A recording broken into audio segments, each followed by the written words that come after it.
Good afternoon. My name is Stretch Hoff, and I'm an interviewer with the Hamilton County Library, the Veterans Project, History Project.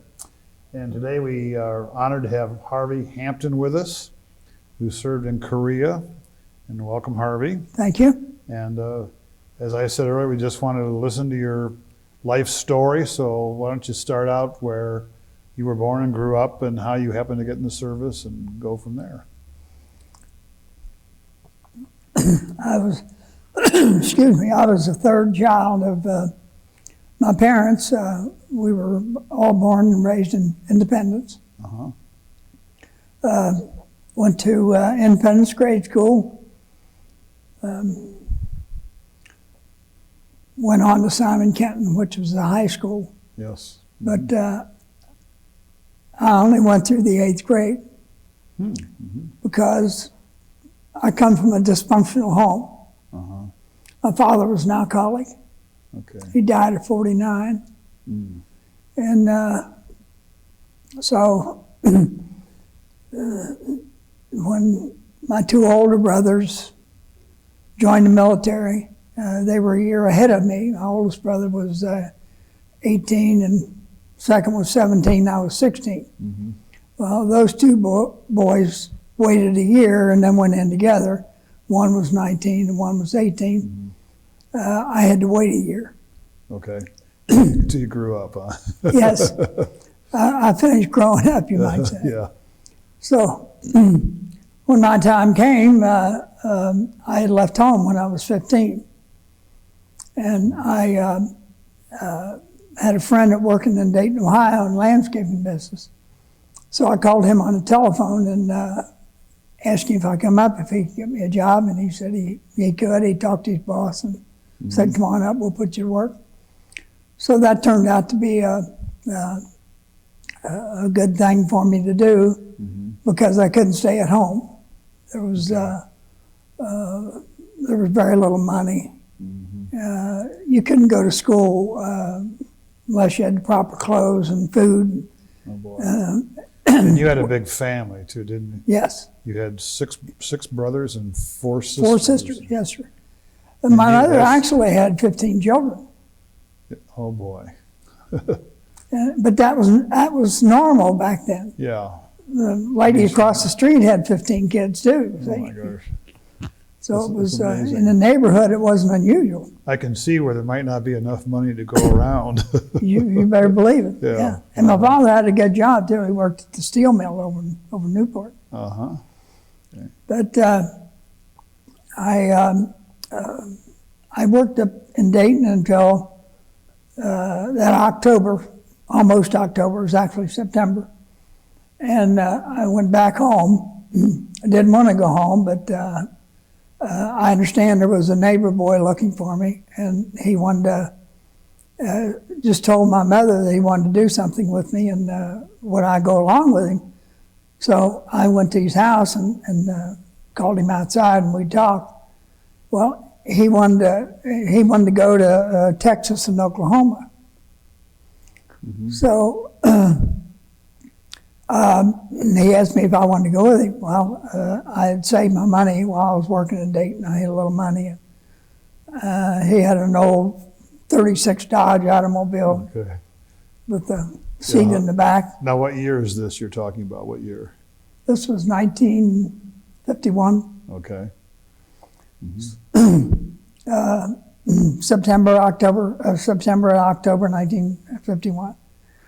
So we jumped in his automobile and took off. Did he have a job in mind out there, or No. oil fields, or what? No. Okay. No. We just wanted to go there. Just wanted to go. Okay. But back then, jobs weren't like they are now. You could find a farm job or a ranch job or something, or in the oil field. But this kid wasn't that old. I think he was the same age as my oldest brother, which made him about 19.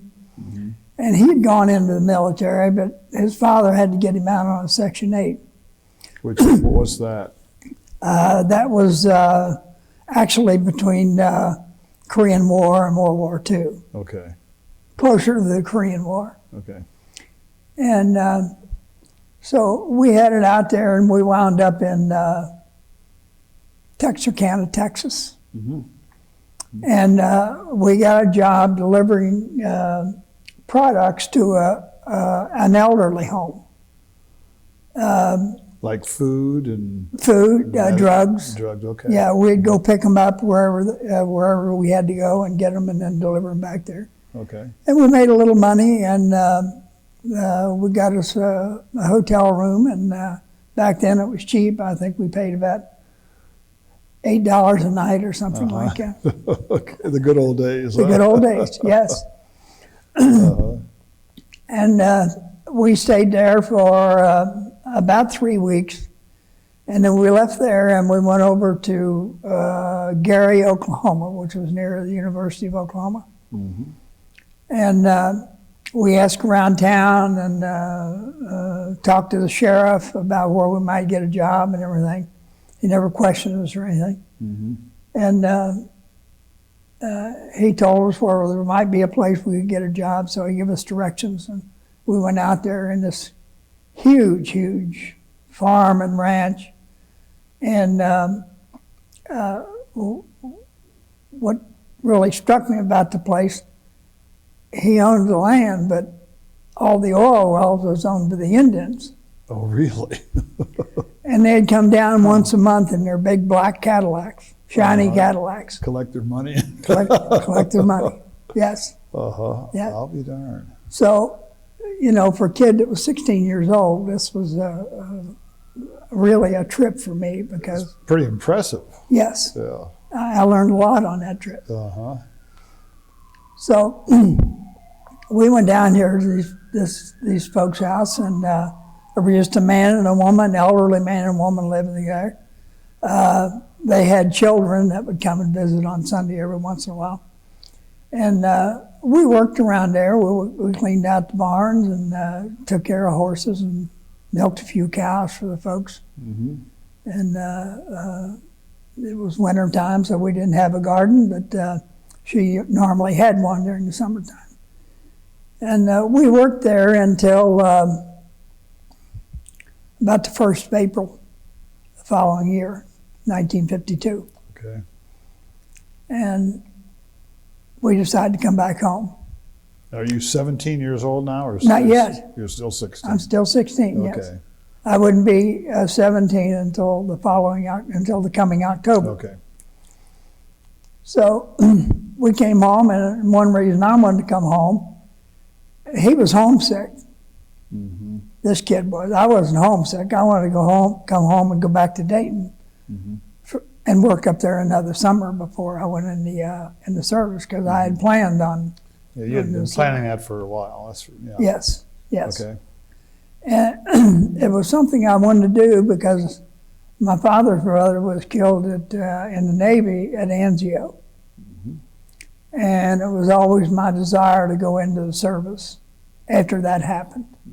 I was only 8 years old when that happened, but that made a big impression on you then. it did. Yeah. It really did.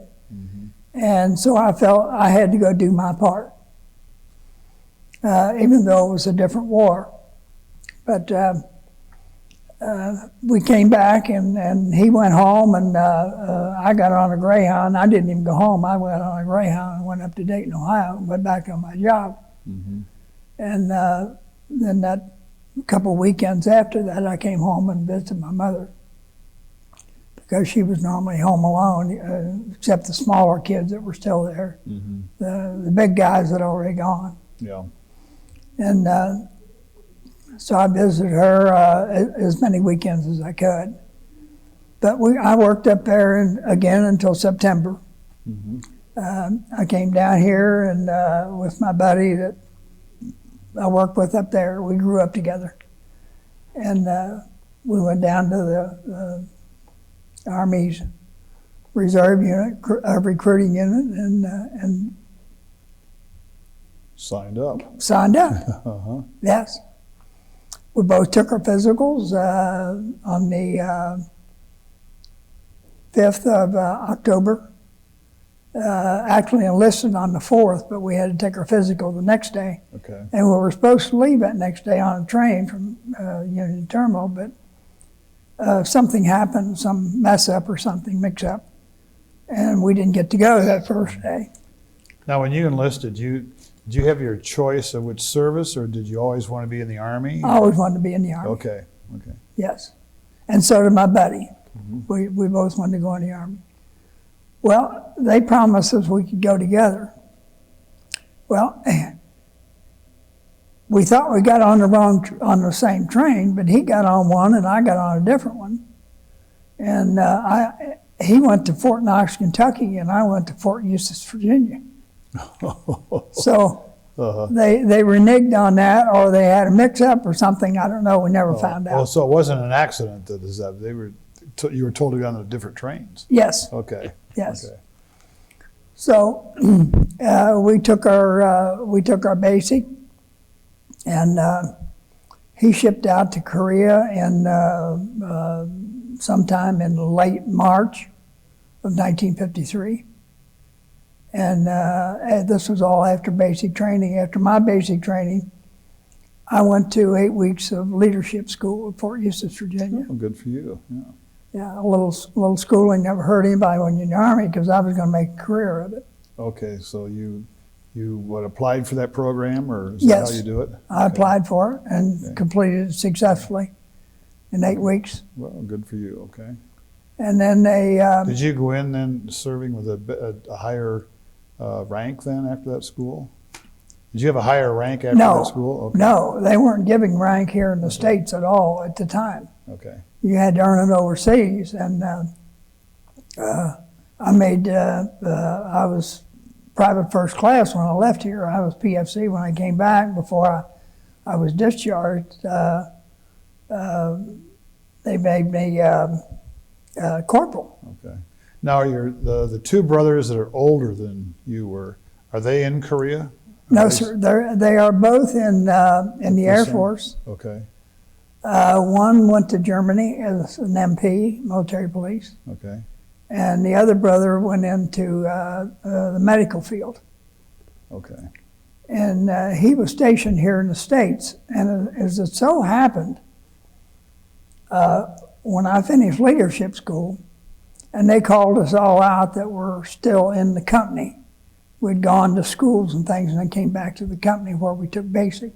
Mm-hmm. And they had orders for us.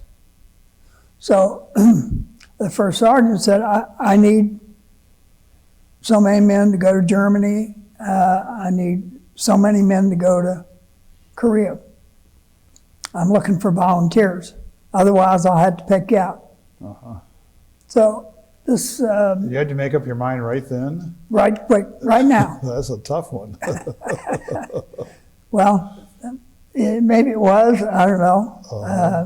I wanted to go. I know that. So I just stood there and didn't say anything. And this old sergeant first class had probably been busted. He'd been in the Army 25 years. Yeah. He said, hey, let's you and me go to Korea. Come on. I said, okay, I'll go. Did you know the guy, or was just... Yeah, no, I knew him. Okay. Just briefly from around the company when we Okay. came back. And he was there. I don't know what he was doing there, but he left. So I went home, and he went home, and we thought we'd meet someplace along the line. We didn't talk to each other when we went home. I never saw him again. Is that right? He might have gone over the hill. And he for was all the I know. reason you went to Korea, basically. It could be. Yeah. Could be. But I was going to go anyway. Sure, I'll have to okay. be honest. Okay. I wanted to go. Yeah. Oh, yeah. Okay. Good. And so it happens that when I got my orders for Korea and went home, my brother was in the Air Force in the Medical Corps. He had his orders to Korea. Mm-hmm. And we both got on a Greyhound bus after we spent a couple of weeks at home. Got on a Greyhound bus and went to Camp Stoneman in California, near Oakland. Okay. Can't stone him? Stoneman. Stoneman. Stoneman. I think it's closed now. It was a weird place because I had lived briefly in Arizona with an aunt and an uncle who was a career man in the U.S. Army Air Force. He was a master sergeant.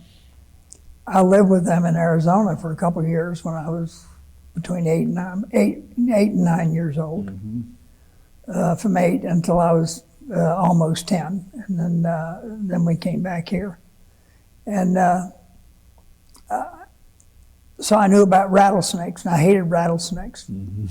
But you'd walk around the perimeter of this base, and all these old barracks, those old World War II barracks, you could hear the rattlesnakes just rattling all the time. Were they living in there, were they? Oh, they scared the heck out of me. Yeah. I was scared of them, really. Yeah.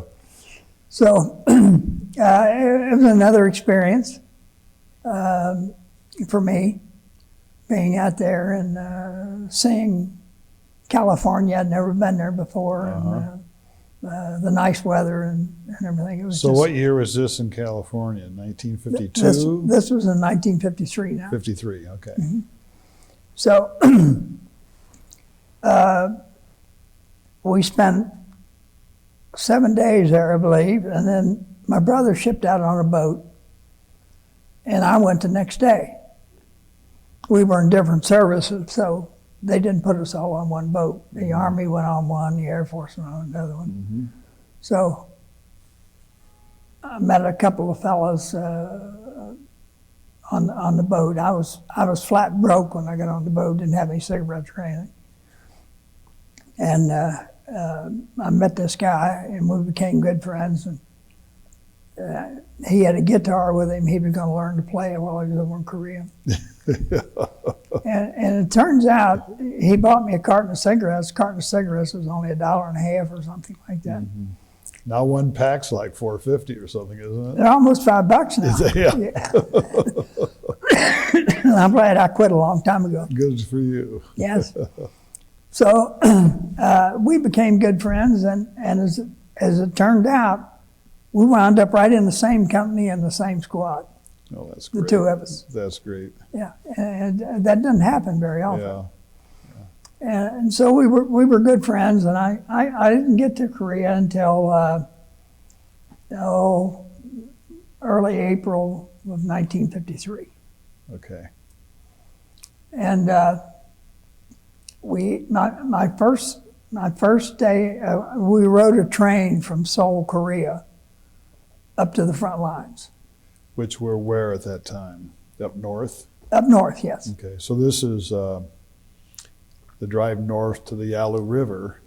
Well, basically. we didn't go that far. Yeah, We but- went to the 38th parallel. Okay, so they had come back down to the 38th by then? Yes. Okay.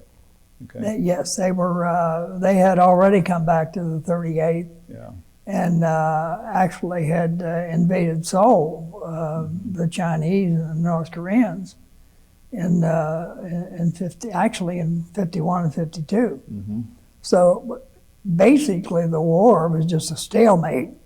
Yeah. Almost when I got over there. They were arguing about where to seat. Right. Be seated at the peace table. I remember that. That was it. That went on for a year. Sounds like our Congress, doesn't it? Almost. Well, I don't think they're as bad as Congress, to tell you the truth. Yeah. Not nowadays, anyway. Yeah. Congress didn't act like that when I was growing up. I don't ever remember it now. So when you got to Korea then, what were your immediate activities and situation? The company I was in, the 7th Infantry Division, 17th Infantry Regiment, which I have down there. Right. 1st Battalion, C Company, Charlie Company. Okay. And that was where we were assigned. That's where I was assigned, and this fellow I met on the boat, my best buddy over there. And we rode this train, as I said, up there, and the seats were wood, and you sit on them and you just slide right down. You couldn't sit up straight. You just keep sliding.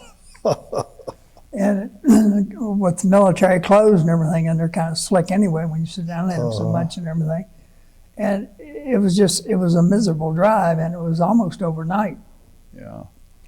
But we got up there and we reported to, actually reported to a check-in station where they furnished some clothing for us, fatigues, jackets, boots, and gloves, so everything that we needed.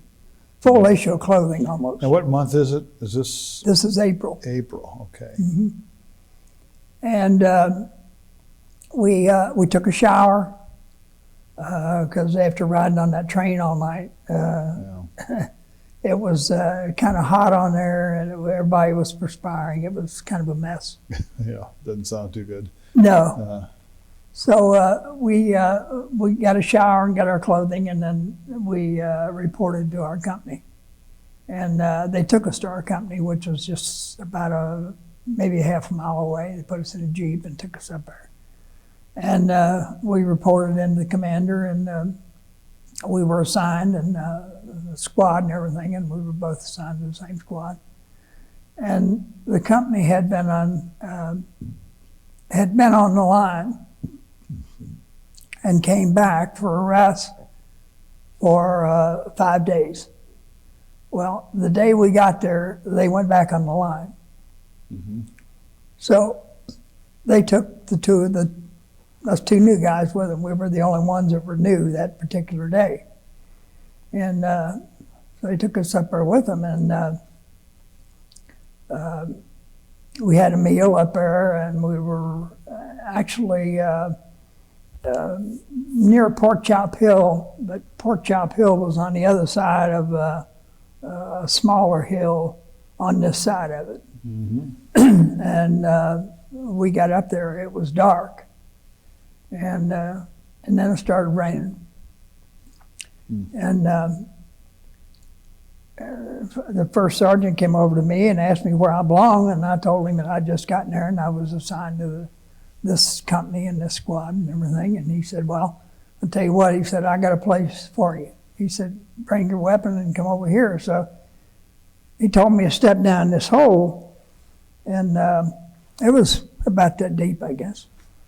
And so I did, and it just started raining. It hadn't rained hard, but overnight it poured. And I stood there all night. And the next morning I was standing about 1.5 feet of water. But I didn't know what else to do. You're following orders. I was following orders, yeah. And you do that in the military. Yeah. So the next day they moved us up on a hill called Hill 367, which was, here was Pork Chop, and 367 was Category, and we were in reserve up there. And we spent 2 weeks there, and then we went back for 5 days for a rest. The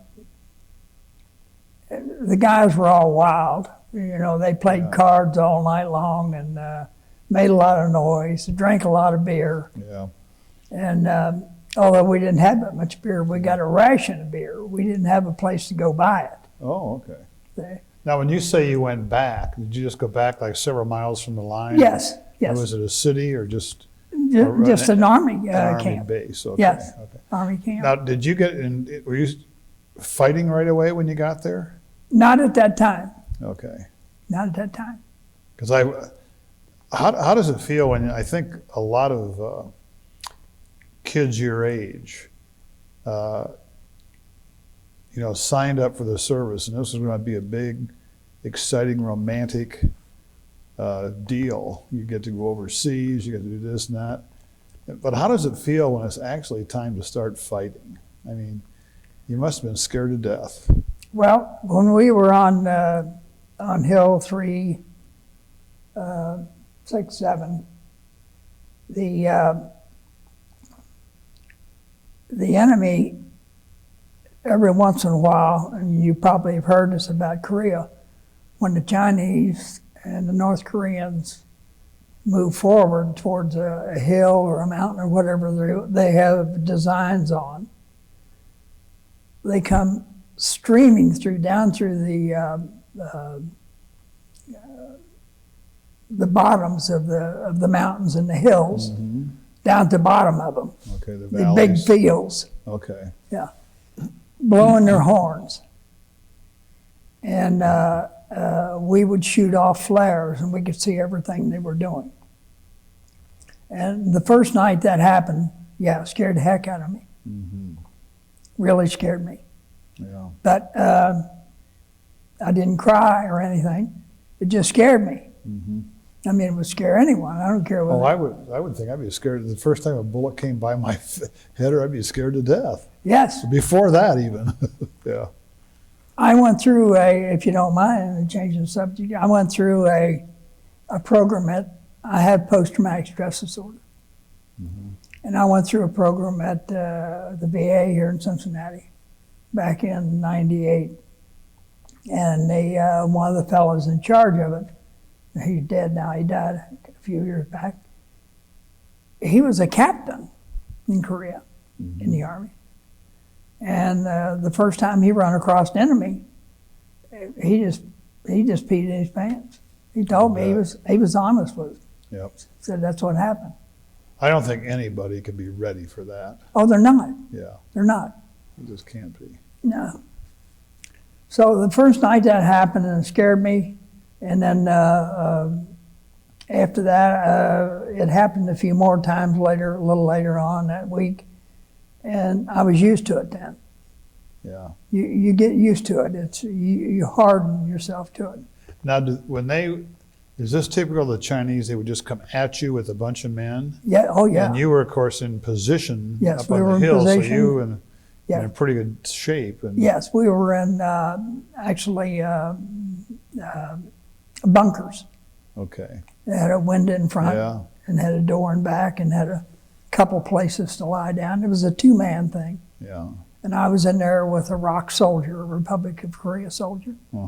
He had experience, and that's why they put me in there with him. Oh, that's okay. He had been in there. He had been in the service for a long time. So the two of us got along good. And when the first night that I was there, when they come racing down through there, through these fields, I didn't fire my weapon at all. But the next time it happened, he got me over to the window and showed me what to do. And when the guys ate their meals, they'd throw all their cans and everything out front. That way, if everyone kind of trying to sneak up on us, we could hear them. Oh, okay. But It's a good recycling procedure. yes, yes. Yeah.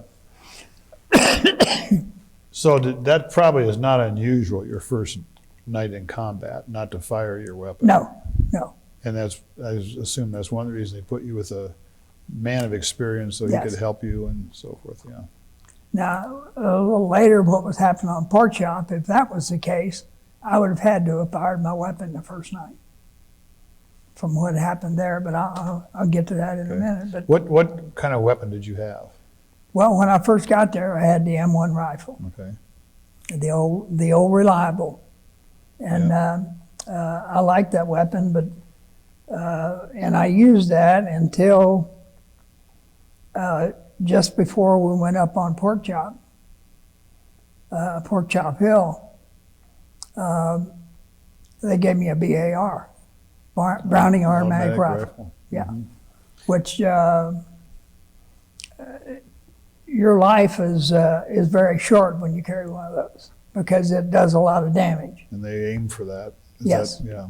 Yes. So how many rounds could you fire in a minute or something like that?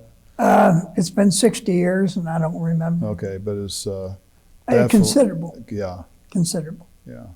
You- So the enemy would find where that was coming from, and they would target that That's area. where they would. That's what they would target. Yeah. Yeah. Yes. Hmm. So we stayed on 367, and on July. Am I going okay? You're doing great. Okay. Yeah. I had experience at the VA with my counselor out there Mm-hmm. doing this. Okay. Again, I did it again just recently, last year, for PTSD. Uh-huh. The first program, they try to teach us to get by and forget what happened. And Yeah. this program, you meet it head on. Huh. You talk about all your experiences, which I had never done with anyone Yeah. before. No one. This was a year ago? It was last year sometime. Is that right? Yes. I think we started in July and finished up in 12 weeks, I believe. Wow. And it did me a lot of good. Yeah. It did me a whole lot of good. So I've got a good counselor out there. He takes care of me. That's great. And, That's great. Yeah, I've known him for 14 years. Wow. So you just couldn't talk about it and... No, Yeah. no. A lot of people, a lot of veterans are that way. Oh, the majority of them are like They that. don't want to talk about it. No, Yeah. they don't. Yeah. And there's a meeting out there of fellows that have post-traumatic stress disorder. It's every Monday morning. It's been different days, but the same counselor that I have, he runs it. That's the reason I met him when I went out there for the program, and the first time in 88. And he runs this program, and I attended that meeting every week as long as I was able for 13 years, 12 or 13 years. And that was quite a long distance or a long time after you served, though. Oh, yes. So yes. you went all those interim years and just... got by the best way I could. Uh-huh. I still have serious sleep problems. I didn't sleep at all last night. Mm-hmm. I went to bed at 11:30 and woke up at 12:15, and I was up the rest of the night. That happens all the time. Wow. And that's just from post-traumatic stress disorder. Yeah. So we stayed on Hill 367 on the night of the 3rd of July. Our company was picked out of the 17th Regiment to do a patrol over an enemy territory. Well, I was fairly new. They didn't ask me to go, or they didn't pick me. I was kind of glad they didn't anyway. Mm-hmm. But I was a rear guard, and there was 12 of us that was rear guard. We waited for these guys. We had a place where we could, they jumped off, but we had to stay behind and wait for them to come out. Mm-hmm. And there was 8 men on this patrol, and only 2 of them came back. The rest of them were killed, but they went back to get one guy because they knew he was wounded, but when they got to him, he was dead. And that kind of shook me up too, because I knew all these guys. Yeah. They were in my company, so I knew them. I didn't know them real well, but I knew them to speak to, and we'd eat together and play cards and stuff like that. Tough. So, and we went back that night after the patrol, and the balance of our company was still up on the 367, Hill 367. And we went back up there and went in our bunkers and got a little sleep. And later that night, the enemy came through again, but they were in earnest this time, because they had their designs on Pork Chop Hill. We had Pork Chop Hill, we held it, but they wanted it. Now, why was Pork Chop Hill so important? Was it a very strategic, It was a strategic high or hill or yes. something? Yeah. It was right near Old Baldy, if you've heard, I'm sure heard of Old Baldy. Okay. It was right near there, and that was the area that we operated more or less. Hill 367, there was a couple others there, and I don't even remember their names now. But was your mission, because it was a stalemate at this time and the peace talks were progressing, was your mission just to hold your ground? It wasn't to We were supposed to hold our ground. Okay. We had no designs on any of their territory. Okay. None. The president of South Korea did, but he couldn't convince the United States government to go along with him on that. So that never happened. Okay. But the North and the Chinese had designs on the South. There's They no want to question keep about going. that. Yeah. Yeah. So So why was it called Pork Chop Hill? Is there a there was three battles at Pork Chop Hill in 1953. There was one in February, there was one in April, and there was a one in July. The one in July was the worst one. okay? There was, during the Pork Chop Hill battle in July, which went from the night of the 3rd, I believe, or the 4th, until the 11th, there was more artillery hit that hill from both sides than any other battle in American history. Really? Oh, wow. So you can imagine what it was like. Oh, I don't know if I can or not. That was wow. And I have a book called This Hallowed Ground. It's about the 7th Infantry Division on Pork Chop Hill. Mm-hmm. And I bought the book a few years back when I heard it was out. I'm reading it the second time. It's an interesting book. It gets kind of boring in places unless you're used to reading that type of material and what it was about. But that's where I learned all this stuff. That's where I learned about two 17-year-olds being in one division. Uh-huh. And So is the book very factual? Is it a good? oh yes, Yeah, it's very okay. factual. Yes, it's got Okay. names, dates, guys that got killed on Pork Chop. Actually, when they came in that night on Pork Chop, the enemy, they caught guys in their bunkers, sleeping. Mm-hmm. So there was a lot of guys killed on Pork Chop that night. So when you got there, the Americans had occupied Pork Chop Hill. Yes, we'd already occupied it. Okay, and so the three battles that occurred after you got there. Yes. Okay. No. Or it was one before or something. There was one there in February that I wasn't there. I was Okay. the one there in April, but I wasn't involved in it. Okay, so in April though, the Americans reoccupied. They Pork Chop Hill. They held the hill. Okay. Yeah. And then the third one in July. July, hmm did they overrun the hill, or did you hold your line, or what happened in that? Well, between the 4th and the 11th, I think probably every company in the regiment went up on Pork Chop. Mhm. Most of them got shot off or run off. When my company went up on the 9th, there was 129 men in the company that went up on the hill. There was only 29 walked off. The rest of them were carried off or either wounded or. You were very lucky. I was lucky. Very lucky. Yes. Mm-hmm. Especially since I was a BAR man. Mm-hmm. And when it was our turn on the 9th to go on Pork Chop,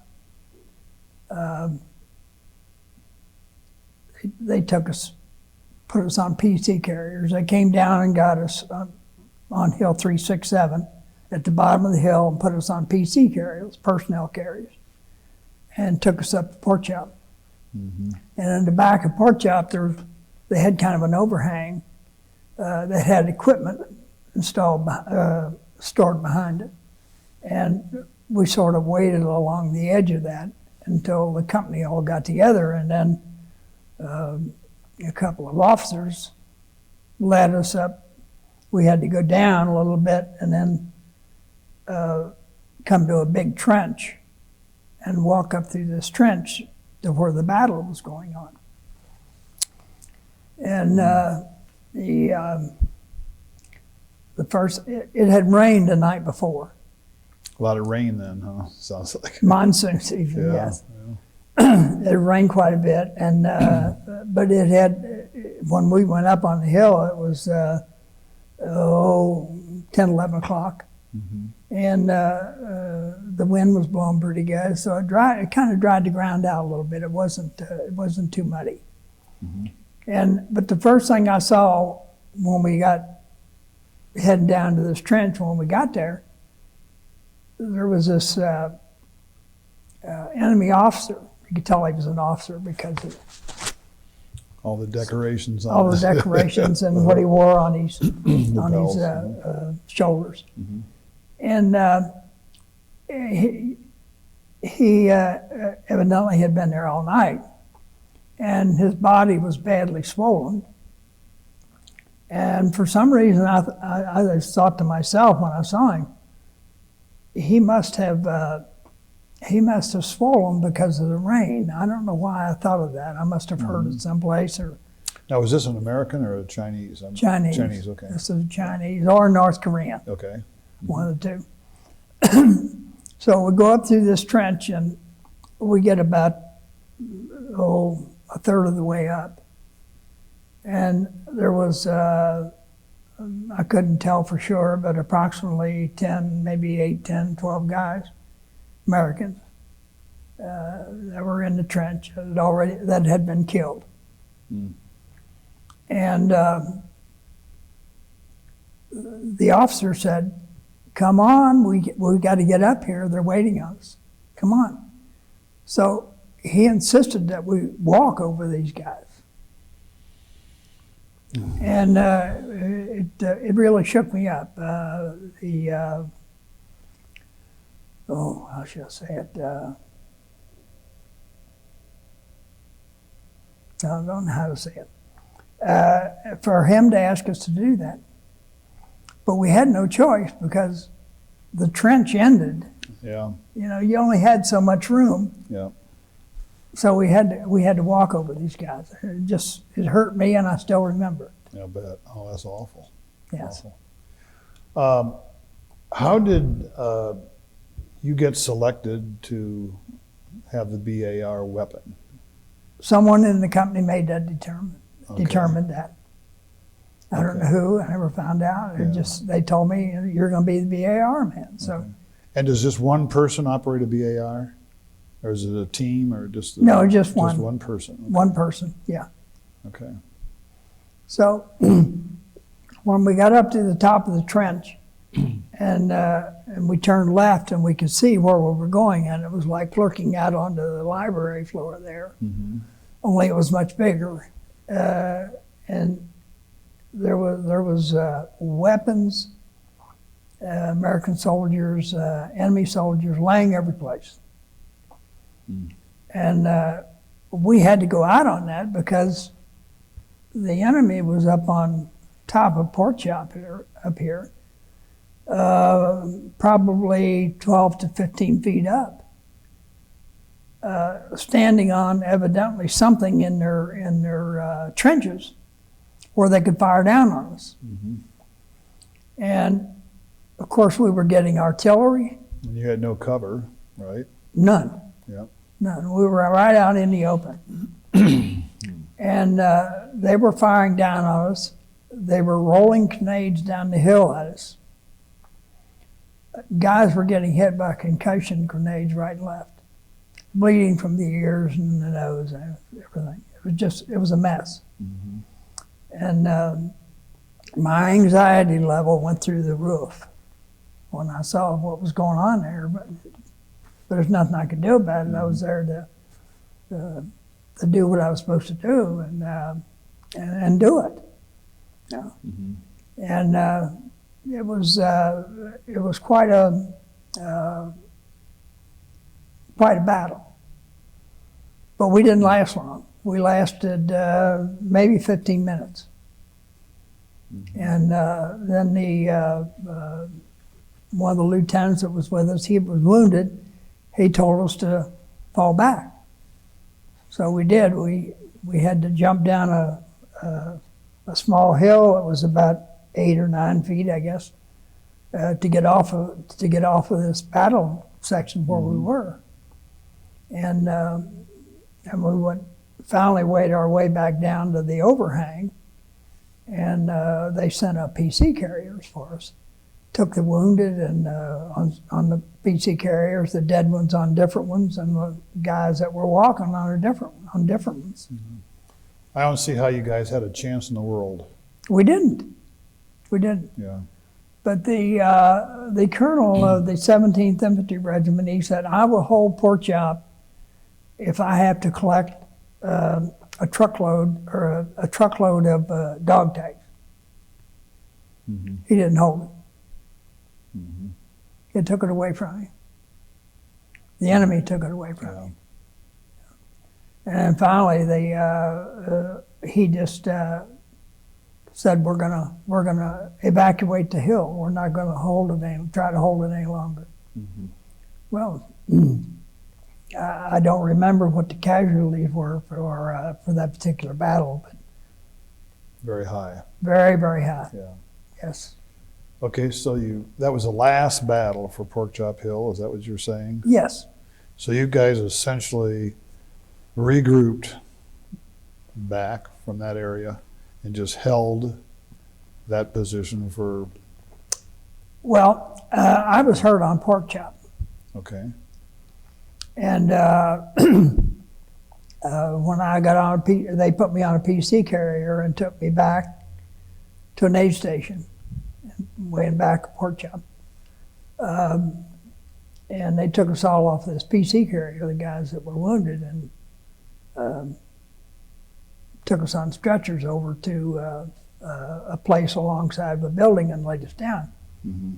And then this doctor and this medic came through and checked each one of us, see what was wrong, see how we were hurt and what they had to do. If they had to give blood or bandage Mm-hmm. wounds and stuff like that, then the doctor left and the medic was left there to do that. And he had come down the line and he had asked each one, how we were doing, did we need anything? Very nice to us. Offered his service the way he was supposed to. And I got shot in the arm here, mm-hmm. and he wrapped my arm, put some kind of powder on it and wrapped it and bandaged it. And I had shrapnel and behind my ears and my neck, but it wasn't bad. It was, you could almost grab a hold of it and pull it out. It was small splinters, Okay. stuff. And he gave me a shot, and the next thing I remember, I woke up in a hospital in Seoul. That must have been some shot. Yes. Yeah. Yes, but they evacuated us from there by helicopter back to the hospital. And I all the time I was over, I didn't know where my brother was. We wrote to each other once in a while, but we wasn't allowed to say where we were. Yeah. And I found out later when we got home that he was at the hospital. Oh, geez. But I wasn't there very long. When I woke up, they had evidently operated on my arm there, or did something to it, because when I woke up, it hurt so bad, and I was crying. I don't know why I was crying, from the pain or something else. I don't know. Mm-hmm. And this young medic who was sitting alongside the bed, he said, "Are you all right?" He said, "Are you hurting? Can I help you? Do you need a shot?" And I said, "My arm hurts awful bad." And he said, "Why are you crying?" I said, "I didn't know." So he gave me another shot. Mm-hmm. And we were put on a plane. I woke up on a plane, and they took us to Japan. Is that a Purple Heart on your Yes, lapel there? Yes, sir. Mm-hmm. Where was I in Japan? I know the name of it. Some island near the main island of Japan. And I stayed there, and they operated on my arm up there and took the bullet out and all the stuff in there. I found out later there's still some stuff in there. Do you have use of your arm now? Okay. Not a whole lot. Mm-hmm. It stiffens up on me. I have arthritis from it. Mm-hmm. And I have it in both these hands and fingers and thumbs, Mm-hmm. and everything, elbows. And so, yeah, it bothers me quite a bit. I live with the pain. There's nothing else you can do for arthritis. Yeah, that's right. We're getting a little short on time. One thing I'm interested in is you said you're a descendant of the Mayflower. You're a Mayflower descendant, Yes, and explain that to me. Was it the sixth generation or something? Or what were you saying? my great grandmother, her name was Eggleston, Egelston, Sarah Eveline Eggleston, and she had her background, her ancestors were people on the Mayflower. Mm-hmm. So, and she's listed in the books Mm-hmm. as such. Well, being a great grandson of hers, and she married a Hampton. Mm-hmm. She married my great grandfather, Robert Mm-hmm. Hampton. Then that made me eligible for a descendant of these people on the Mayflower. Do you? Is there some kind of an organization? Do you get Oh yes. a certificate or something? Oh yes. Okay. Yes, uh-huh. I got a certificate for all 5 of them. Mm-hmm. And we have. When I first joined, I belonged to the state of Connecticut. Mm-hmm. Because that's where all the work goes on in the Mayflower Society. But each state has its own society, Mm-hmm. and I transferred to Kentucky. When I first joined, they never told me that each state had its own Okay. society. They wanted to keep me in Connecticut, I guess. Yeah. So I transferred here to Kentucky, and Okay. we have 2 meetings a year, and I'm on the board. Uh-huh. And we have a meeting in Louisville, usually September, October, and then in April we have one in Lexington. Mm-hmm. We switch back and forth. Yeah. Well, I want you to know this has been very interesting. Well, thank you. I've never heard anybody talk like you have talked. And, the details of what they went through. Hmm. And it's amazing. Well, thank you. Like I said, my fella at the VA, he knew that I still wasn't sleeping after all these years. Mm-hmm. I was still having nightmares. And he approached me about this new program, the VA and Institute. It started in California. And he approached me one day and asked me if I wanted to, told me what it was all about, showed me the paperwork and the books and everything. And Now, how old were you when this started? I mean, how old were you when you were talking to the VA person? now, When did that start? Yeah. I'm 77. Mm-hmm. You've been doing it for 13 years? Yes, So you started when you were 64 and you got out of the service probably when you were, 23 or something like that? 20. 20? Mhm. So all that time you had these problems? Yes, with sir. sleeping? Yes, Wow. still have them. Yeah. Even though I went through the new program.